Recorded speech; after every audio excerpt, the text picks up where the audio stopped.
Well, hello, Viva Birdos. JP Hill here for another episode of the VEB podcast. The Cardinals are winning baseball games, which means we're going to talk about the minor leagues. Of course we are. But we have two of our favorites here today, a very special guest. He's been on the program many times before from Birds on the Black. Kyle Reis. How's it going, Kyle? Hello, guys. I love you. It's a pleasure to be on here. I always love talking it over with both of you, and it's an honor. Yeah. Along with Kyle, we've got our site's minor league expert. We got Blake Newberry. Blake, how's it going? It's going well. It's been, fun to actually be able to catch the occasional Cardinal game and actually see them win now. So it's been great. Yeah. Well, I wanted to have both of you guys on because Kyle is insane and Blake is our resident optimist. And I don't know whether you two have ever been on together here. Have you guys been on here together, just the two of you? I think we've done it once. I think we had one episode where it was the three of us before. Okay. It might have been last year. I think it was the three of us and Adam Akbani. Oh, did we Yeah. have? Yeah, okay, think- Adam. right. Yeah. I know there's a couple. We tried to do some of the interviews, like I think the Graceffo interview, or maybe the Victor Scott. We're trying to get everyone, together for those, and I don't think we ever succeeded. But yeah, I just, especially these two, those of you that follow, Cardinals minor leagues and Cardinal baseball on Twitter. Kyle and Blake is just everyone's favorite minor league gurus. So here's the deal I will make with you, my dear listener. I know nothing about anything related to anything that we're going to talk about tonight. So I will play exclusively host and try to limit my my cut-ins and my contributions to as little as possible. You know that I will fail in that, but I'll still try. And I will just ask questions of these two who actually do know what they're talking about the players that we're going to talk about. So we're going to work a little bit off of the top 20 minor league lists that the VEB community put together. Not going to hit every player, but we're going to kind of give you an update on what's going on with some of them. But right now, I want to hear from both of you, and I want you to just kind of give me a general rundown of how you feel like the minor league season is going. How's the system doing? What are you seeing? What are you liking? What's frustrating to you? And since you're our guest, Kyle, we will start with Kyle Reis. What's frustrating to me, huh, Jason? Is that really the direction? No. So for me, like when I watch, I think one of the positives that we've seen, the first two things that come to my mind are the steps that both Tink Hence and Quinn Matthews have taken. I think those are probably the two frontline pieces of discussion. Other than maybe some of the lack of success that like Jordan Walker and Victor Scott have had in AAA, at least, blowing up the stat sheet. I think one thing that'll probably be a common theme between both myself and Blake, and then maybe even like Kareem elsewhere, is there are so many intriguing arms down at Palm Beach, and I think that's kind of been it's been fun to discover some of those pitchers, particularly foreign-born pitchers, particularly. That all are kind of unique and interesting in some ways. Most of them are relief pitchers. But as far as like what we're seeing on a day-to-day basis, I would say that it's, the older team at Memphis plays like an older team at AAA. The Springfield's kind of sporadic. Peoria is a team that I don't understand. I feel like they should be better than what they are. They've got some interesting, somewhat older talent, and it doesn't really come through. And then, like we said about Palm Beach. So for me, I would say the season's going about as to be expected. And, even a month and a half, 2 months into the minor league season, I still don't really feel like I'm fully grasping everything that's going on. It's been nice to see some of the AAA pitchers take some steps in the last couple starts. But other than that, it's still very much in the learning phase for me, even though we're a month and a half, 2 months into the minor league season. Right. Is that enough time to really evaluate a system? A month and a half in the minor leagues just is no time at all, especially with players getting used to new levels and, new opportunities, right? For me, that you nailed it. The new levels, new opportunities, because like I do feel like with Gordon Graceffo, Michael McGreevy, guys who are back at AAA, for their basically their second full season there. Maybe less so with Robersa or Klopfenstein, who were promoted there after they were acquired by the Cardinals. But I do feel like the players that you're seeing repeat levels, I do think it's probably fair to judge what's going on there a little bit rather than getting to know them. But other than that, yeah, you're still very much getting to know. We learned it with the Cardinals, right? You can't really judge everything by 2 months worth of results. Yeah. Blake, what are you thinking, man? How's the minor league reviews going for you so far this season?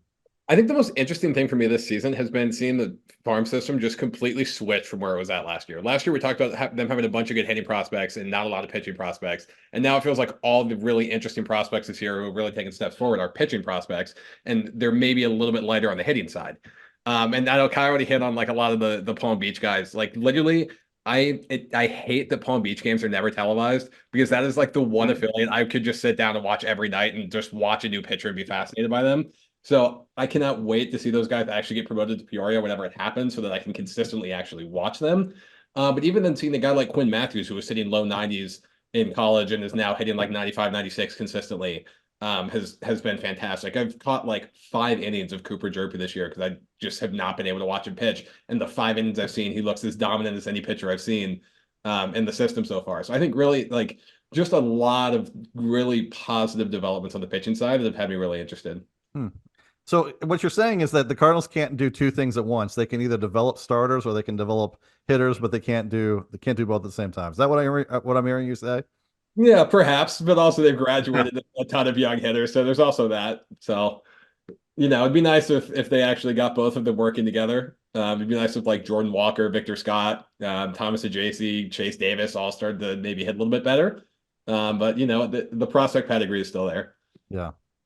All right, let's just kind of head down the list, and let's start a little bit here with a prospect that was at the top of probably your list as well, Kyle. I don't want to speak for your dirty 30 or dirty 40 or whatever all it was over the years, but I'm assuming that one point in time, Jordan Walker was sitting at or near the top of it. Well, let's talk about Walker. He's in AAA, went back down there to kind of work on elevating the ball. I think I heard today, I haven't looked, I've been afraid to look, if that tells you a little bit about Walker's season. From what I understand, he still hasn't hit a home run on the season. Is that true? True. Okay. So what do we need to know about Walker? Where is he? What are you seeing? How's he going? Well, he went through a stretch there where he was, for me, and they talked about him. I guess taking a step back, they talked about him going down there and working on getting the ball off the ground. But I think it was more just about giving him a chance to reset, to rediscover the hitter he was instead of pressing, because we started seeing him swing at pitches that he hadn't swung at outside of the zone since 2021, 2022, like chasing sliders and fastballs way outside, where he had kind of pretty much cut that out before he made his major league debut, and he was going crazy. So I think it was just as much a reset as anything. And I thought we could see him start to regather himself, right? Use his swing to find maybe loft, maybe line drive balls to the right center field gap. That was kind of always his bailiwick. Like that was always where he had quite a bit of success. And I would say the little bit I've got to watch him in this last week, I don't know if he's trying to pull the ball more, if he's trying to find a little bit more pop, but it's just not working. Like tonight, he got sawed off on a check swing up and in on him. He went to like brace himself in his second at bat. It was just a little squibber. I think he's back to kind of jumping at pitches. He's back to being able to smell a major league promotion. And I think he's starting to expand outside of himself. He's probably hearing some of the talk about not hitting homers. Probably wants to show that he can hit it. But I really think that the key for him is just being whoever the hell he is, whatever that is, and just letting it play however it plays. So I would say it hasn't been pretty. Even when he was getting hits, it still wasn't exactly pretty. But here's the hoping that he can find the balance. Yeah, I mean, I think Kyle absolutely nailed that, and I think he's obviously too good of a hitter to be the kind of hitter that he is right now long term. I think this doesn't really give me any long-term concerns about Jordan Walker. It's more so I would just love to see him work through whatever it is that he's going through, whether it's mechanics, whether it's timing, whether it's confidence, whatever it is, and just get that figured out so that he can actually just go back to mashing the ball like he did last year. And I mean, he's still hitting the ball hard. Like, I feel like I haven't been able to watch him as much as I would have liked to, but I can still see like some of the exit velocities he's putting out in AAA, and he's hitting the ball hard. It just a lot of that hard contact tends to be on the ground. And I think some of that too can also come with maybe some pitch selection things where he even showed it last year when the ball is low in the zone, like at the knees or down or in the lower third of the zone, he tends to beat those into the ground. So there's got to be like some sort of improvement there, I think, in either laying off of those pitches, specifically like the sliders that are down and out, that even when he hits, he's just going to roll over on it. So some kind of either lay off of those or just learn how to actually do some kind of damage with them. Yeah. Okay, so I said I wasn't going to throw my commentary in here, so this is not a commentary. This is a statement of fact that I'm going to throw then at you guys, because I'm looking at his AAA stats, which is all I have. I mean, I've seen him a couple times. I've seen highlights, this or that. I'm not trying to in any way argue with you guys at all. And I was kind of interesting to see that right now his ground ball percentage in AAA is 40.7%, which is not awesome, but it's not terrible, and it's the lowest ground ball rate of his career. He has the highest fly ball rate of his career too, which you would think if he was still hitting fly balls at a higher rate than normal, and we know he's hitting the ball hard, that there would be some home runs. That's not happening. Sometimes that can be whether you're pulling or pushing the ball. His pull rate's not that terrible either. So even though his ground ball rate is still down, you guys are just still seeing too many ground balls. I mean, I think to an extent, like it's always going to be too many ground balls for a guy like Jordan Walker. Like if he could literally hit 100% of his balls in the air, he would hit a million home runs. Yeah. Not that obviously that's going to happen, but I still think at least from what I've seen from him, I would like to see him, whether it's elevating the ball more or elevating it hard more often. Yeah. I think sometimes that contact he makes in the air isn't necessarily well hit. Yeah. Is that kind of what you're seeing too, Kyle? Yeah, for me, it's just about, again, like the type of contact. I'm not one to really. I guess last year before the Cardinals called him up in the first place, yeah, I didn't think he was ready because in part I thought he was a little bit overly aggressive, but I also hated how much he put the ball on the ground. And when he was in that hit streak to open up his career, it was a lot of luck. Even though he hit the ball hard, but it was a lot of luck. So I guess for me, like one thing I've normalized on is I don't necessarily know if I care if he's hitting the ball on the ground a lot. I think what I care about is readjusting my evaluation of him. Because, I think that with my evaluation, I always saw him as more of a line drive hitter than a power hitter. I've always been quick to say he's a hitter. He's not a power hitter. He's a hitter first, and whatever power comes. And I think that spending time at the major leagues can be good, it can be bad. But I think without an identity that you feel comfortable with, that you are invested in and that manifests within you, I think it can be a hard road developing at the major leagues. And then getting sent down to the minors and having to reset a couple different times, I think it'd be really hard. So for me, like, I don't necessarily think I care about the ground ball rate. I don't think I care about the fly ball rate, even the line drive rate. I just want to see him taking at bats like he used to take before he made a major league debut. Because even last year when he started raking, it's not the same at bats that he was taking. He was getting over aggressive, starting to pull the ball a little bit more, and it yielded results. But it's not him. And I think that part of that is feeding into what we're seeing this year. Good. Well, so there's our 10 minutes on Jordan Walker, which I frankly guys found fascinating. So take that to the bank. Let's move down to actual prospects here. Number one on our list, it was a pretty hefty debate, but it really doesn't matter. We landed, I think the community did, on Tink Hence, who is having a phenomenal season right now. And I think he's pitching tonight. From what Kyle said, I wasn't watching, but Kyle's been watching him. And I think he's having a pretty decent start tonight. So we're recording this on Thursday, by the way, for timing purposes. You won't hear this probably until Friday afternoon or Saturday morning for many of you. But yeah, good start. Stats so far look excellent. Either one of you can go first. You can fight it out, cage style match. What are you seeing from Tink Hence? What should we like? See, I think really what I've seen from Tink Hence is it felt like he's really just taken that little exposure he had to AA last year and just settled in a lot. And he looks solid. Now, I think, Kyle, you can correct me if I'm wrong. I heard some rumblings that he might have been hurt a little bit last year. And that might have kind of contributed to some of his not so great results in AA. And I think he was at that time just too good of a pitcher to really put up those kind of results anyways. But one of the things that's really impressive about Tink Hence is it looks like his slider is just better. And better from a stuff perspective, better from a location perspective, an execution perspective. It's a pitch he kind of went away from a little bit last year, and it felt like he leaned on his fastball and changeup a lot more. But that slider can really be a weapon against right-handers, which is nice because he was, I think, borderline reverse splits last year. Whereas that slider can give him a real nice weapon against righties. And we already know the fastball and the changeup are just fantastic pitches for him. So I think all around, he's really just mixing his pitches really well. He's executing his pitches really well. And he's looking at like pretty much his entire arsenal being above average to plus probably. Yeah, it was some type of pectoral chest issue that was combined with like not a blistering issue, but it wasn't really like blisters. He was having, I don't really know how to explain it, but it like hurt his grip of the ball. And this is one of the stuff that like I wish we could get the data on it, because I would wager every cent that I have that it caused him to close his extension upon landing. And like last year, you could see him like short footing it when he would land and start his turn motion. And this year, you can tell he's opening. He's flying free, not like flying free. That's the wrong term, but you can tell it's all fluid for him this year, and he's getting really good extension again. The only time he started shortening up was after the first start, where he went through 6, not the 5 1/3. But when he got to 6 innings after that first start, that really amazing 6 inning, the next game he only pitched like 2 2/3, and you could tell that he was shortening up again. But yeah, look, I echo Blake's sentiments in every regard. I think that like right now, as we're talking, he's allowed 4 runs through 5 innings. He had kind of a rough 4th inning, but our 3rd inning, one of the two.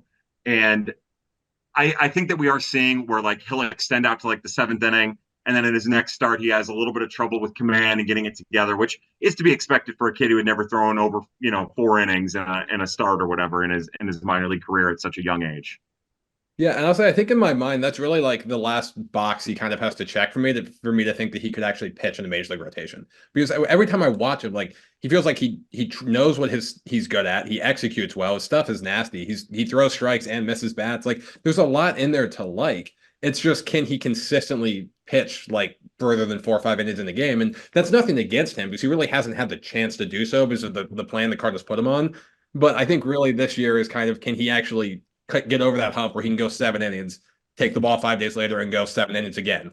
Once he can do that, like I'd be ready to put him in the majors at that point. So I hope he gets that call to AAA soon, so we can like actually get that experience at AAA and make himself a factor for the 2025 rotation. Okay, so along give those us lines, that data. Get ahead, Kyle. Please go ahead. Just get us that data, please. Get us the data. So we can get the data on him. Right. So let me ask you this then. Considering the fact that the Cardinals have played him very, very, conservatively, which I have no problem with at all. He's got to learn how to throw innings. Should we really,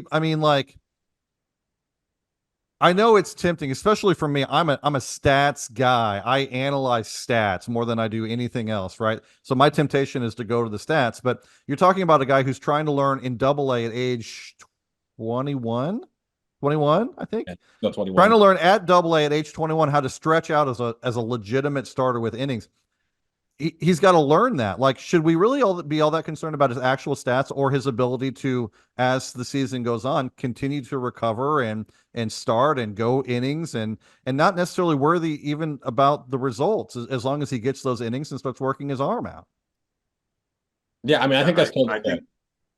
Yeah, that's it. That's the whole trick here. This is why minor league stats are always a little bit of a crapshoot. It doesn't happen so much anymore, and I've been thinking about it a lot, especially with some of the secondary offerings of a lot of the pitchers. It seems like back when I first started watching minor league baseball the way I watch it now, like we'll just say some ridiculous pitcher. Well, not even ridiculous. We'll say like Austin Gomber, right? Gomber might throw his changeup like 73 straight times, and he might get crushed. Yeah. But you don't see that anymore, and I don't know if that's a product of the minor leagues being under the spotlight now for the first time, and people being worried about perception of prospects. I don't really know what it is, but I know, or maybe it's just because the data that the teams have say, all right, that changeup isn't even worth throwing more than 3 times a game. Move on. But I don't know what it is, but like I feel like that's one thing that's lost, and with that comes the individual work that each player is putting in with like Tink Hence. Like don't focus so much on the stats. So let's see how he does recovering tonight. Like I kind of like that he's allowed 4 runs through 5 innings or 4 runs through 4 innings. Like I kind of like it. Let's see how he can get through. It's 4 runs through 5 innings. Let's see if he can get through 6. Let's see if he can get through 7. Let's see if he's got that. And he does have that battle mentality, but let's see how it actualizes in game. So yeah, like this is why sometimes getting fired up about stats and like low A velocity and things like that, it's not the right thing to do at the minor league level. Do you think one of the reasons why you're seeing players like you just use the Gomber as an example, not throwing 73 straight changeups because he's working on it, because these players know that the front offices, their coaches, they're looking at these stats, and so there's got to be a level of performance to kind of help their career go forward, and they don't necessarily want to risk that. Do you think that's a possibility? Or do they not? Yeah, They're not even because they know anyway, right? I mean, they're not surprised about Gomber's changeup. They got all the data. I do wonder how much of it is just like the modern landscape of being in the front office too. Yeah. These guys have short shelf lives. Like the Cardinals are different, of course, but these guys have short shelf lives, and that extends down to the minor league coaches too. So minor league coaches want to win, and sure they want to develop, but they want to win because if they're not winning, they're going to lose their jobs. Yeah. And same thing with the front office. If you're not putting out a winning product at both the majors and the minors, then you have to answer for that. And that doesn't mean you're going to lose your job with the minors, but you have to answer for it and adjust. And I think that trickles down into players now. They don't want to. They know that their opportunity is stat based too. They don't want to throw their bad pitches. They don't want to throw what's going to get them rocked. But I do think that more than likely a lot of it is data driven now. That's my guess. We don't get to see the data at high A and double A, but they do, and Yeah. they're pretty picky and choosy about what they use and how they use it, and how they manifest that in their players in the minors. That would be a really good question to ask the next time we have a minor league player on. Be a really good question to ask them how much that impacts the way that they approach things. But yeah. All right, let's move on. That's Tink Hence. Let's move to another guy who has made his major league debut and then got sent back down, even though he probably never should have been up there to begin with. Let's talk about Victor Scott. And so just tell me, guys, what are you guys seeing from Victor out of this season? I think it's been rough. Like I don't know how else to put it. And I will point out to all the VEB readers who read all of my like spring training notebooks when I repeatedly said Michael Ciani should be the center fielder and not Victor Scott. It turns out that Victor Scott was not ready for the majors, and it looks like he doesn't hit well enough to be even ready for AAA.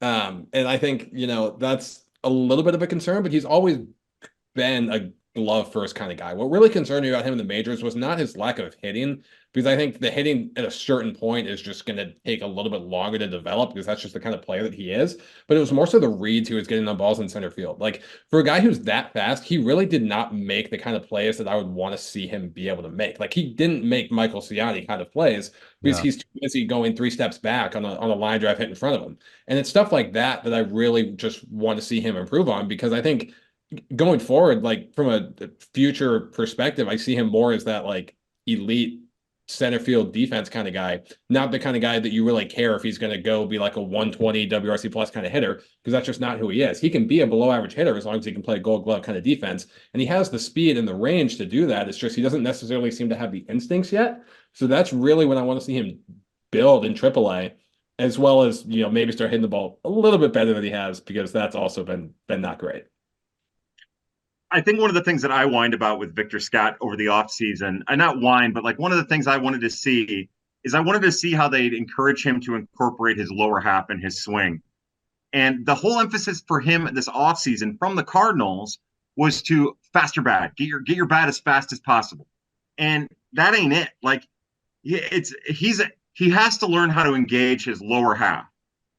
If he's going to be any kind of hitter, or he needs to do what he's doing to have success at AAA so far, and it's swinging bunts and bunts. Like there's no middle ground here for him. He's not going to get away with having a super fast bat without incorporating that lower half, because there's no drive. All it is lofted fly balls at 96 to 102 miles an hour, which is still hit hard, but it's the same conversation with Jordan Walker, just in reverse. If all you're doing is hitting things in a loft at 102 or 92 or 86 miles an hour, does it really matter if you're not using every tool at your disposal to get there? And until he starts using that lower half, until they start incorporating that some way, he's not a real prospect. And I hate to be that way, because even like Michael Ciani, right? Michael Ciani is one of the top 5 center fielders by outs above average, and he's amazing. But you know what I find myself wishing for every day? I wish for Tommy Edman to come back, because Tommy Edman is also a really good center fielder, who can hit a little bit, isn't just going to run into things every once in a while. And granted, that's a split thing too with Tommy Edman, a whole different story. And Siani and Edman will probably prop each other up a little bit if Edman ever gets healthy. We'll see in September, I guess. But like even then, there's still a lot to be desired. Even what if Victor Scott right now, you would say ideally he becomes Michael Siani. And really, what is Michael Siani other than a defensive replacement late in a game if you have a capable major league center fielder already on your roster? Yeah. It's funny what you were talking about that. Like, I mean, how we would welcome right now an 80 WRC plus from Tommy Edman in center field, and that's how bad it is. It's kind of crazy. But Blake, what were you gonna say? Yeah, I was gonna say, like, I cannot wait till the day when we as fan bases and front offices maybe stop freaking out about a player who hits a lot of singles in spring training and let completely skip AAA because apparently now we think he's a good hitter, even though all the scouting reports tell us that he's really not that good of a hitter. Yeah. And like a month of exhibition games in which he didn't hit for any power changed that view. So I'm hoping that this is really like the nail in the coffin for that. Did it bother you guys? It bothered me so much that I would sit there on Twitter or on the side and be like, yeah, he's doing pretty well this spring. He's gotten a lot of singles. There's no power there at all. Definitely wouldn't call him up. And people think that I'm like crazy and like I'm criticizing him and I hate him. I'm like, no, he's just clearly not ready for the majors. I mean, he's no, I love Victor. We interviewed Victor, Scott, but that doesn't mean he's ready to play at center field as a starter in the major leagues. Yeah, I mean that was crazy. Yeah. I feel so sorry for him too, because that pressure, I mean, he's a great kid and great attitude and all that stuff, but that you hear that, you see that pressure, you feel that pressure. And then, it's a lot to just call him up from half a season in AA and completely overwhelm him at a level that he very clearly was not ready for offensively. Yeah. And then send him down and let him deal with the after effects of it. Yeah. Not maybe the best way to handle a prospect. Yeah. Now, just totally throw some stat stuff out here, not to make any. If I just looked at his rate stats, his walk rate, his K rate, his batted ball profile, it doesn't look that terrible. He's doing some good things. That batting average on balls in play has just tanked. And maybe that's a lot of swinging bunts, a lot of stuff like that, and ground balls that aren't getting through. But walk rate 11%, that's encouraging. K rate staying low. So maybe there's hope on the distant future or the near future for him. So I'm going to keep a close eye on that BABIP because I do think that it tells you exactly what you need to know. I think it's one of those rare situations. I think it's balancing out because again, he's doing that thing that he did at the majors where people were like, oh, like you can see him, but really he's just lofting fly balls, in the mid 90s exit velocity to outfielders. And then he's actually having quite a bit of success with infield singles and swinging bunts and bunts. So I really do think that number might be accurate. Obviously not accurate. It's a predictive number, but it might be a more accurate telling of what's going on there than it otherwise might be for such a low number. Yeah. Yeah. Right. And I think the counterpoint's the same. Last year at AA, we knew he had speed, right? But a 362 BABIP, how translatable was that? I mean, you do expect good hitters, to have a high BABIP. That's what happens in AA and AAA. But, was Scott one of those hitters or did he just have a little bit more luck than maybe what he earned, with his actual profile? Who knows? We'll see. Okay. There's your Scott update. Now we jump down into like some of the controversies and some of the other things on our list. I've got my next few guys here: Tekoa Roby, Thomas DeJC, Cooper J.P, Chase Davis, Simmer Bursa. And we can talk about all of them. We should. And so I'm just going to throw those names out there, and it's like pick a name out of a hat. Kyle, from those names, Roby, DeJC, J.P, Davis, Robersa, who do you want to talk about right now? Well, I'm going to take the easy one. I'm going to say Tekoa Roby. And I will say that Tekoa, it's been a really rough AA venture for him. I think entering the offseason, he was both my number one prospect and Blake's number one prospect. Not to speak for Blake. Sorry, Blake. To throw you under the bus that let's go under. He was my number one. He was my number one too because he was Blake's number one. So yeah. I influenced you all poorly. You're welcome. All right, everybody get under the bus. Yeah. So I think one of the things that we all kind of had a concern about was how the fastball would play against righties, and it's really getting slaughtered.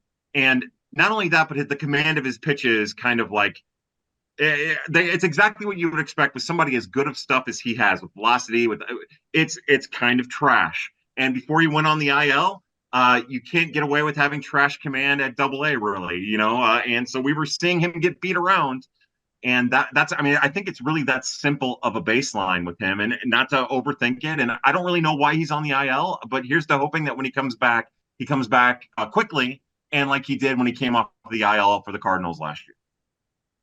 Yeah, I think Roby's the interesting one because we saw him just absolutely dominate off the IL last year in Double A, and now he comes back to Double A after a fully healthy offseason and is terrible.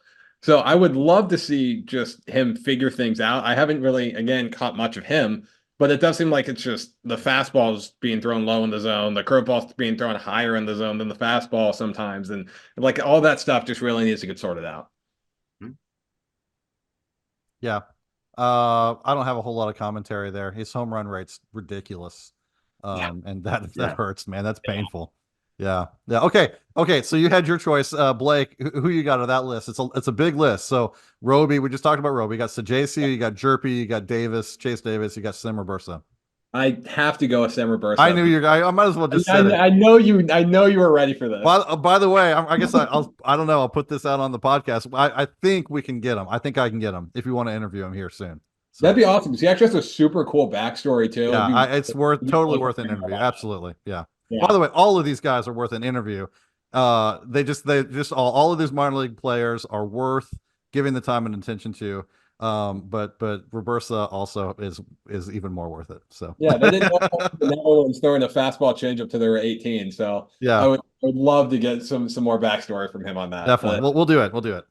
Yeah, I mean, Robersa has been super interesting to me, and simply in the fact that he seems like he's just such a smart pitcher, and that is absolutely just ties back to everything that has been in his background, where he knew. It seems like he just knows that his fastball is terrible. So he just stopped throwing his fastball. Yeah. And I think, his cutter is also maybe not great, and his cutter command can also get him into trouble sometimes. But when I look at a guy with like near 40% whiff rates on his changeup and his curveball, sweeper, or whatever you want to call it, like the secondary stuff is legitimate. He just needs to find some way to stay around the zone and get himself ahead in the count to really let those pitches just work in those like 1-2 counts where hitters are just expanding and not going to be able to touch those pitches. So I think that's really the big thing for him is his cutter going to be able to survive with like 30% usage in the majors at like a low velocity without a ton of cut.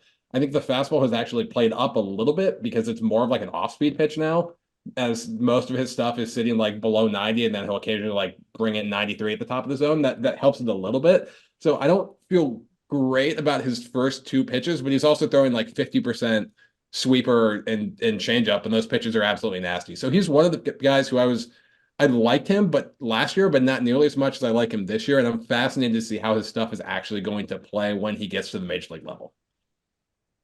Okay, so I want a clarification here because I've heard this a lot, and I want to kind of know the answer. Is he, when you say he then would throw 93 at the top of the zone? Is that like he hits 93 occasionally, or like he can just dial it up there because he wants to in that moment, but he just lives lower for more movement, for more whatever? It doesn't really matter. I'm just curious. I think he lives 90-91 if I'm not mistaken, which is obviously very low, but he can get up to that 93 when he wants to. Okay. All right. Okay, Kyle. I feel the same way. I feel like the one change we saw him start to make last year at the end was he was attacking the zone, and then he's taken that to the next step with the way that he's using his pitches. I will say that one thing that I looked into, because I was really curious when there was some talk initially about him making a major league debut, it seems like the pitchers that profile similar to him usually have a deeper arsenal, and they usually have a two-seam as well. This is something Blake and I have talked about in our DMs. They usually have at least a two-seam to play off of it, and he doesn't have that. So, like, for me, which is crazy, again, not to take Blake's material here in our DMs, he nailed it. Like, this is the organization of two-seams. This is the organization of sinkers. Who is not teaching this kid a sinker? But, so, like, it's and thank God for it, too, because I'm about tired of the sinker. No, it's a great pitch. I'm kidding. But, like, no, it's it's really interesting. He's probably going to need to tweak something there in order to have major league success. But to Blake's point, I'd kill to see what it looks like if they call him up to the majors and they let him throw the changeup sweeper combo 60% of the time, and then whatever he wants to do with the cutter fastball after that. That's exactly what I was just thinking, because I'm like, you know what? If his cutter and his fastball are easy to hit when they're in the zone, why doesn't he just throw his changeup and his sweeper in the zone? Because right now he uses those as chase pitches.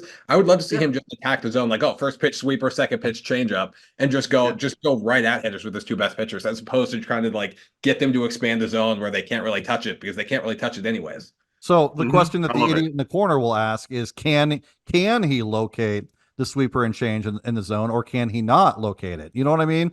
Like, it's easy to say locate it in the zone, but then you have to be able to execute that in the zone. And a lot of people have trouble locating a sweeper in a zone. Yeah, I think a lot of times when you look at it, like, he can execute his sweeper and his changeup outside the zone, which would make me think that he can execute it inside the zone too. It just seems like it's more of a difference in intent in my mind, where he just doesn't want to execute it in the zone, so he doesn't throw it in the zone.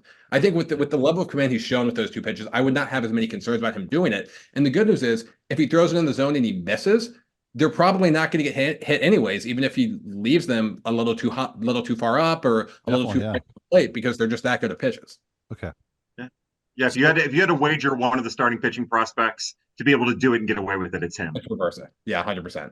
Okay, so let me ask you guys straight up, because this is the question I've been wrestling with my own mind and not really arguing with people, but a lot of people have, if we talked about who's going to be the fifth starter, Reversa's come up a lot, and I've been pretty much anti-Reversa for several reasons. But so what I want you guys to do is to convince me that Sim Reversa is a major league starter, because I'm not convinced based on his repertoire that he is.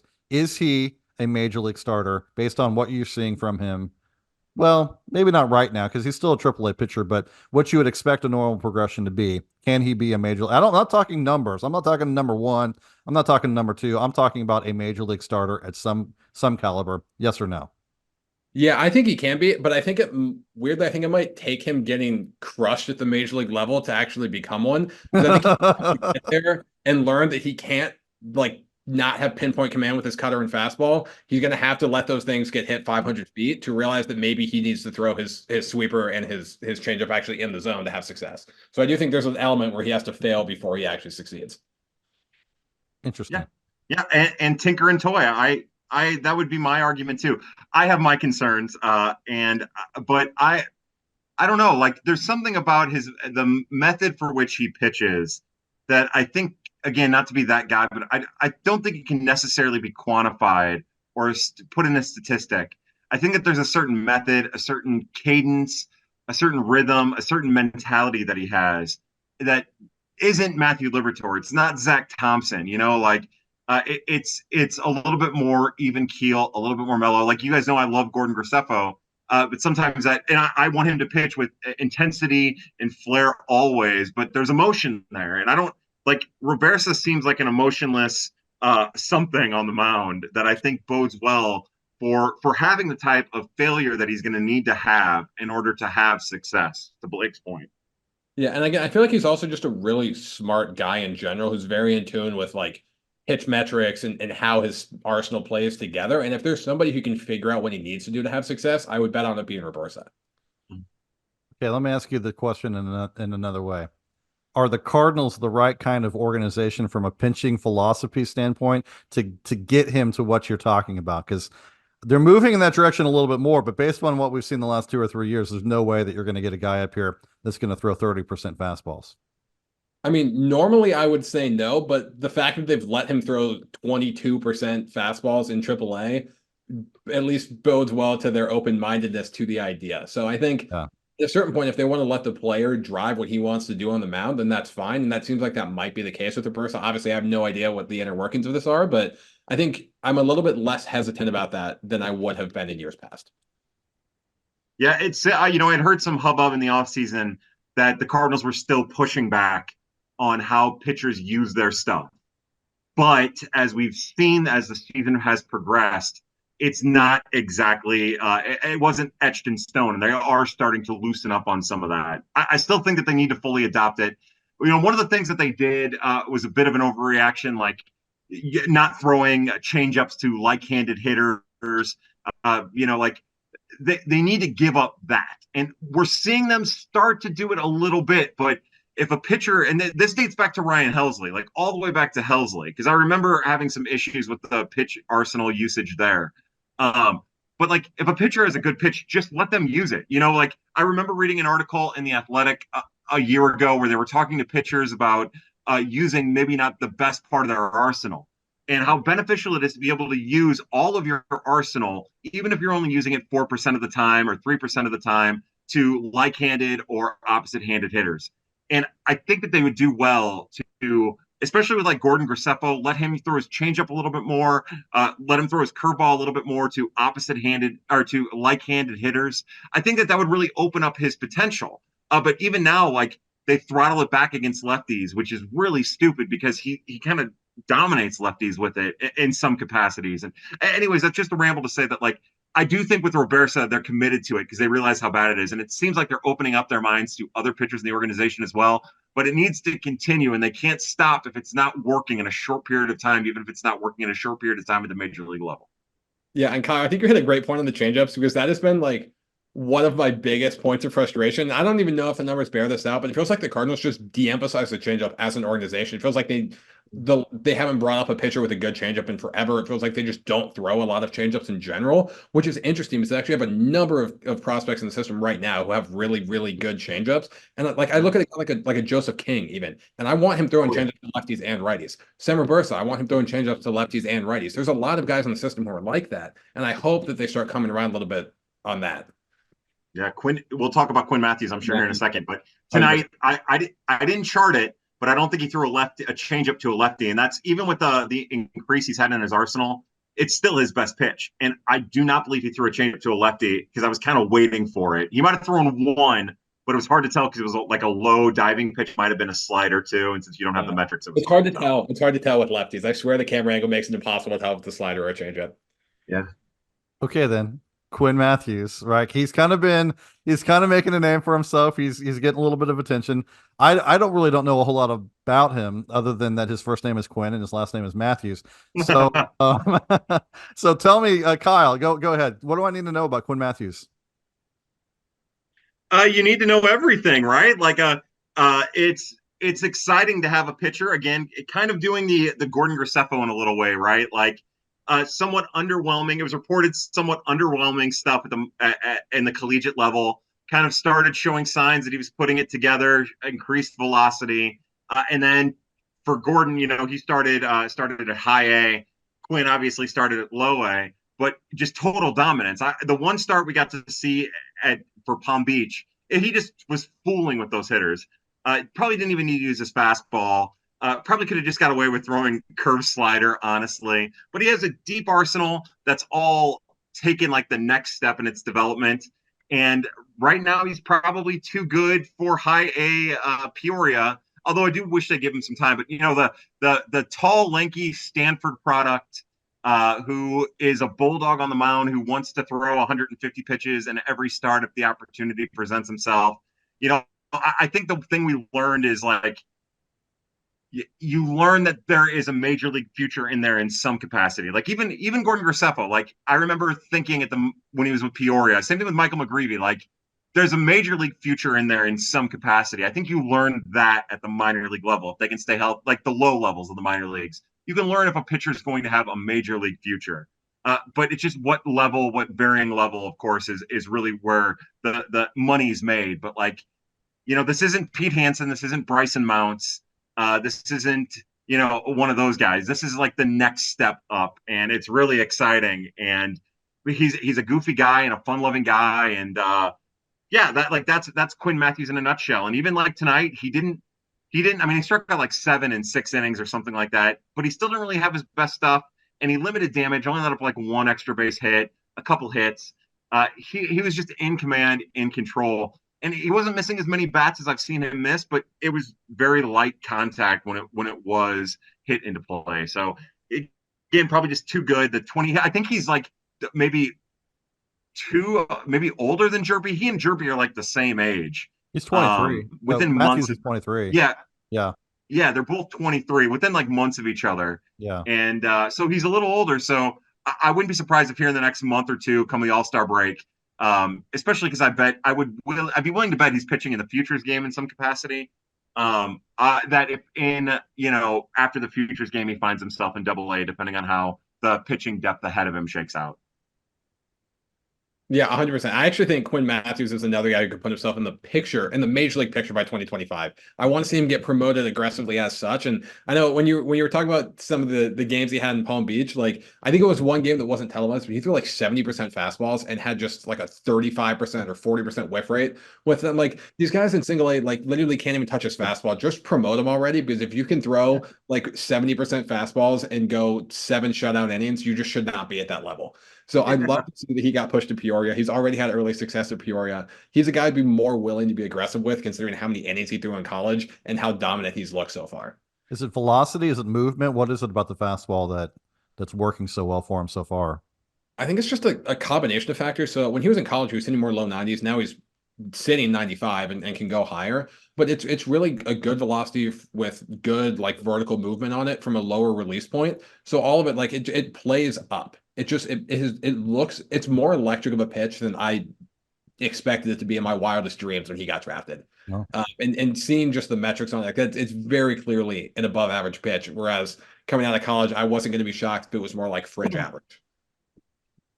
Yeah, watching some of the swings he gets on high fastballs against righties is hilarious. Even tonight, I gift one. It's like if they sit on the fastball, he goes high and outside. They have to swing at it, and they flail at it a lot.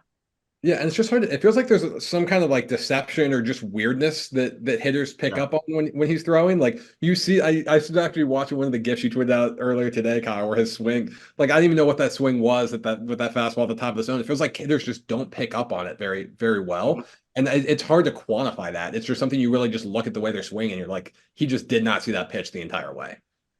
So I've got a mechanics question just to understand the minor leagues now. It kind of, I guess, post contraction, basically, like Matthews' 4th round draft pick. I noticed that he did not pitch last year, which in the world that I grew up in, that would be unusual for a high round college pick out of Stanford to not make it at least to an A ball, to a rookie league. So did Matthews not pitch for a reason, or did they just send him to the complex and that's what happens now to those kind of guys? No, it's what happens now. Like a lot of the college pitchers who have had taxed innings, Yeah, they do not like, especially if they're an early round draft pick, they'll just work at the complex to get stronger, let the organization get familiar with them. Like I think a couple years back, like Zane Mills ended up pitching a little bit, someone like that, someone who you can tell has a rubber arm and probably only threw like 85 to 95 innings, like, some of those guys. But I do think some of their more taxed college arms, the guys who maybe have a deep run into the College World Series, they're and that's not just the Cardinals, but specifically the Cardinals are pretty conservative with those guys now. Yeah, and Matthews threw like 125 innings or something in college last year, which if you would have ranked that in relation to the other Cardinals minor leaguers, that would have been like top 5 or top 10 in terms of innings pitched. So I think you saw how many innings he'd already thrown and just decided to shut him down and not risk it, especially after he'd been shut down for a little bit of time following the college season. Okay. So another question along those lines. Do you prefer that, or would you rather have seen Matthews go to like Johnson City for a month, like in the old ways? Like what's your preference? Are they losing something by not having that option anymore? I think in the case of Matthews, I enjoy him not, because I think it really helped for him to sit down and then just somehow like find that extra velocity in him. And I don't necessarily know if it's as easy for him to find if he just goes and has to ramp back up and dominate like 18-year-old hitters who have never seen anything like him before. Yeah. I think for me, like I think back to 2019, because that was the last time that we had the short season clubs. I think back to like all of those pitchers, Plante, Ralston, Connor Thomas, even Zach Thompson, they all had some type of organizational debut. And I do think for guys like Connor Thomas and Andre Plante and Jack Ralston, I think it was helpful to them. I don't remember what their inning count was in college, so it's not easy for me to say. But I do wish, like for someone like Zach Thompson, I would have been fine with them not doing it. With the injury history in his past, the text innings, the SEC play of it all from Kentucky, like I think you have to kind of judge it on an individual basis. And I do think we saw that even in these last couple of years with some of the minor league relievers, some of the drafted relievers who do make an organizational debut and continue to progress and progress and progress. So I like the combo is what I like. I like them being smart and selective. Yeah. Okay, so we got a couple more minutes here before we hit our hour mark. Some of the guys that we haven't mentioned, well, actually, I'll just go to this one because you already talked about him in relation to Matthews. Cooper Jerpy, Kyle. Thank you. Yes. God, I'm ready. Yes, let's go. Let's go. Let's go, Jerpy. Give me the Jerpies.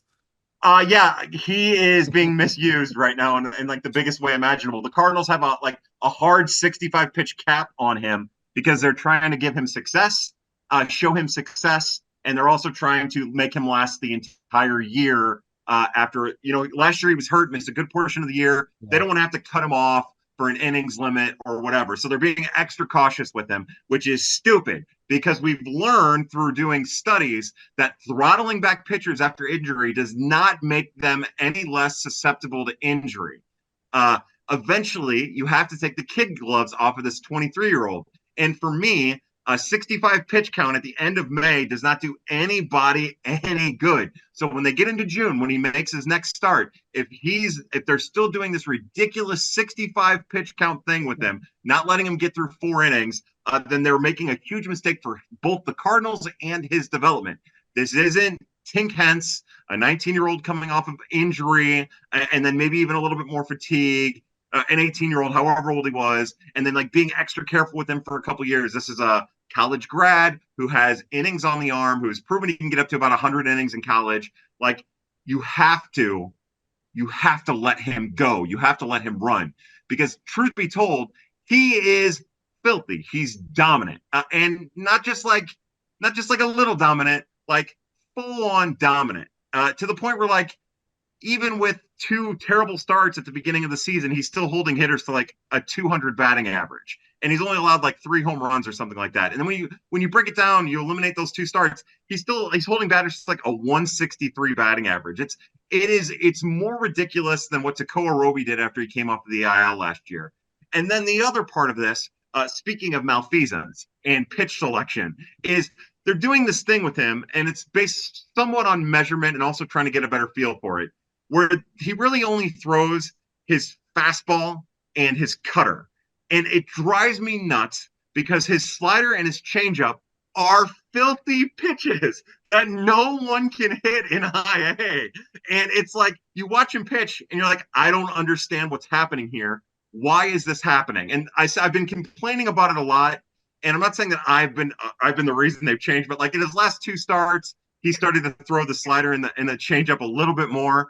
And thank God for that, because again, he's made strides. He's probably too old for high A. I want them to be as conservative with these guys as possible. But when you get into June, when you're this deep into May, ignore the June of it all. When you're this deep into May and you are treating this prize prospect like he is an 18-year-old who has never pitched above the prep ranks, and you're seeing him get frustrated on the mound when the coach comes out and gets him, you're not doing anybody any favors. And you know what? You're probably not doing any favors in that clubhouse either. I can't say that for sure. That's total speculation. And you're probably pissing off your coaches too, because he gives you your best chance at winning. And then you're taxing the bullpen in return. So I don't know, man. I have such a huge issue with the handling of Cooper Jerpy. I didn't mind it at the beginning of the year, especially after those first 2 bad starts. But the fact that we are still doing the 65 pitch, fastball heavy, I guess repertoire usage has me fired up in a way that I told myself I would not get fired up about anything, especially when it came to throttling back the over aggressive promotions of prospects. Well, and here's the thing on Cooper Jerpy too, is we know the guy's nasty. We know he can miss bats. What we see are double-digit walk rates and inability to pitch deep into games. He's not going to fix that by throwing 60 pitches in the game. Just take the kid gloves off him, say you have the ball until we pull you, and let's see if he can actually learn how to be more efficient and pitch deeper into games. Yeah, it would be, they get him up to, you're going to pitch 60, you're going to only get 60, 65 pitches. And then he'd get into the third, he'd dominate for 2 innings. He'd get into the third, he'd walk a guy and then hit a guy and then walk another guy. And it was because he was already at his pitch limit. And it's all right, we'll see you later, Cooper. Thanks for playing. Yeah, like he's one of the guys who I've been most excited about from what I've seen. And it's just I want to see him have those games that like Tink Hence has started to have, where he does go those 7 innings and he looks nasty for 7 innings. And then I want to see what he does the next time he's out after putting those innings back on. Because the way he just has not been throwing pitches, like I want to see him go for that 80 to 100 pitches and that in one out, and then 80 to 100 pitches the next, and see if he can maintain his velocity and see if he can maintain his command deep into games. Absolutely. So, and I think maybe this might touch on it a little bit because I feel like I understand the ridiculous stuff and the movement, but he doesn't seem like a kind of pitcher. If I understood his profile correctly at the beginning, which I might not have, right? I mean, I read your guys' stuff and I read other things, and that's about it. Why is he walking so many batters? Like, it doesn't seem like he should be, but he is, and that just I don't know why is that happening? There are two elements. This is something that Blake and I talked about too. Okay. I would like for him to skip Double A and go straight to Triple A so we can have the automatic balls and strikes system. Okay. Or I would like for them to do the reasonable thing and put ABS at both low A or at both high A and Double A, and just make all of the minors ABS, because it's ridiculous. Some of the calls. I mean, I remember talking about it with Alex Reyes, and it's been. I was going to say, right? Are we back to the Reyes thing where it's a strike and it's a ball because it moves so much? Yeah. Okay. Yeah, and then you'll see the umpire stand up and be like, "Man, I don't even know what that was." You know, like look, he has command issues, and he's hit a bunch of batters after walking guys, which just means he kind of loses it for a second. I'm not trying to pretend like he has amazing command. There's still command issues. There's still letting it loose a little bit. He's very deliberate in his wind up. You know, it's kind of slow paced, and it lends itself to, if you're out of whack a little bit, you're probably going to lose your mechanics. You're probably going to lose your control just a little bit. But there's also some of this factor where he'll throw a slider right down the middle and it'll be a ball. He'll throw a changeup right down the middle and it'll be a ball. A fastball at the upper part of the strike zone, and everybody kind of flinches at it, like, what was that? But then one area where he has a lot of success underneath the strike zone, he'll have a lot of success, especially with this fastball. And he just doesn't go there often enough to exploit it. And if he starts going there a lot, they end up calling it a ball anyways. So it's a weird combination of his own mechanical issues coupled with some issues that just high A umpiring. Yeah. Another case where maybe we don't read as much into the stats as we should, or it's there. So yeah. Well, there's J.P. I mean, you guys, I didn't know I was going to set you both off, but there we go. Yeah. So I guess I could add in that the idea of J.P. being a fast mover that we might have heard when he was drafted, that's sailed. Like, that's gone. That they're not even pretending like that's an option, right? Yeah. Unless. No, I was going to say, unless they've written off this year completely, and then next year he can be a fast mover if it still qualifies. Sorry, Blake. No, I was saying, yeah, you can't call a guy a fast mover when he debuted in high A for 1 year and then got hurt and then came back and started in high A and has not yet been promoted. So because they're just not doing it. Yeah. But I would love to see him get promoted like very, very soon. Yeah. Okay, so we got a couple minutes left. I'm going to open the floor now. I've got on my list, I've got JC, I've got Chase Davis, I've got One Man Show. There's others. So I want you to just talk about anyone that you want to talk about, anyone that we haven't talked about that you want to bring attention to here as we kind of wrap things up. And I'll start with Kyle, and I'll kind of delay a little bit so you can think about it. So Kyle, no, you're fine. You know me. You're ready to go. Okay, so yeah, who do you want to finish off the show with? Who do you want to give some attention to? No, I think since it's relevant tonight, I want to say I thought Adam Kloffenstein pitched incredibly well tonight.